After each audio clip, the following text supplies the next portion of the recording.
এয়া মই বনাইছিলোঁ ঘৰতে বেচন বৰফি, তাকে ভিডিঅ' এটা কৰি থৈছোঁ আপোনালোককো দেখাওঁ। খাবলৈ কিন্তু বিৰাটেই ভাল হৈছিলে দেই।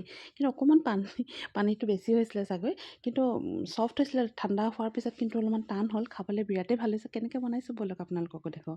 প্ৰথমে এয়া ল'লোঁ মই মামাই দিয়া চেনি, মানে গম পাইছে নহয়, কাৰ্ডৰ চেনি। এনেই বাৰু চাহত চেনি খোৱা নহয় সিমান, সেইকাৰণে চেনি পেকেটবোৰ আছে বোলো বনাওঁ। এয়া ল'লোঁ 1 কাপ চেনি, আধা কাপ পানী। এইখিনি এতিয়া ভালকৈ উতলাই ল'ম। চেনিটো আপোনালোকে কিমানখিনি লৈছে সেইটোৰ ওপৰত ল'ব আৰু মই সেইখিনি ল'লোঁ।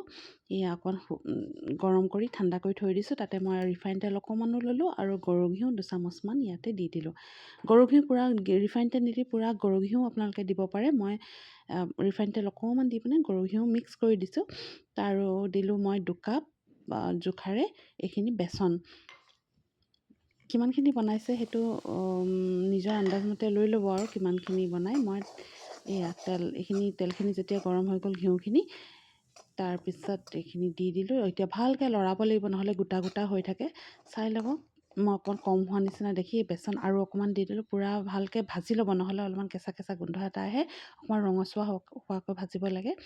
পূৰা ভাজি অলপ গোটা গোটা হ'লে সেইখিনি অকণমান মই ভাঙি দিলোঁ। তাৰপিছত ভাজা হোৱাৰ পিছত মই ইয়াতে আধা কাপমান গাখীৰো দি দিছোঁ। এতিয়া গাখীৰ দিও মই আকৌ অকণমান লৰাই দিম ভালকৈ। এইখিনি আৰু অকণমান সিজিবলৈ দিছোঁ গাখীৰ দি ভালকৈ লৰাই মেলি। এতিয়া ইয়াতে মই দি দিম আপোনাৰ এই চেনি পানীখিনি অলপ অলপকৈ ঢালিব দেই। মোৰ দিওঁতে অলপমান পুটুককৈ বেছি হৈ গ'ল, মানে নহ'লে অলপমান বেছি পেটপেটীয়া হৈ যাব পাৰে। এইখিনি লাহে লাহে ঢালি অকণমান এইখিনি শুকাবলৈ দিব। এয়া মোৰ শুকাই গ'ল। তাৰপিছত লদা লদা হৈ ওলাই আহিছে, দেখিছেনে? এইখিনি ইয়াতে ইলাচি গুড়ি দিছিলোঁ দেই, মোৰ দেখুওৱা নহ'ল বাৰু, মানে থাকি গ'ল, স্কিপ হৈ গ'ল। ইলাচি গুড়ি অকণমান দি দিব, খাবলৈ ভাল হয়। আৰু সেইখিনি হৈ যোৱাৰ পিছত মই থাল এখনতে অকণমান গৰু ঘিউ লগাই ল'লোঁ। তাৰপিছতে এইখিনি এতিয়া মই সমান কৰি এনেকৈ মাৰি দিছোঁ, সমান হোৱাকৈ। এইখিনি গৰমে গৰমে নাকাটিব, অকণমান ঠাণ্ডা হ'লে কাটিলে ভাল হয়। আধা ঠাণ্ডা হোৱাৰ পিছতে মই এইখিনি পিচকৈ কাটি দিছোঁ।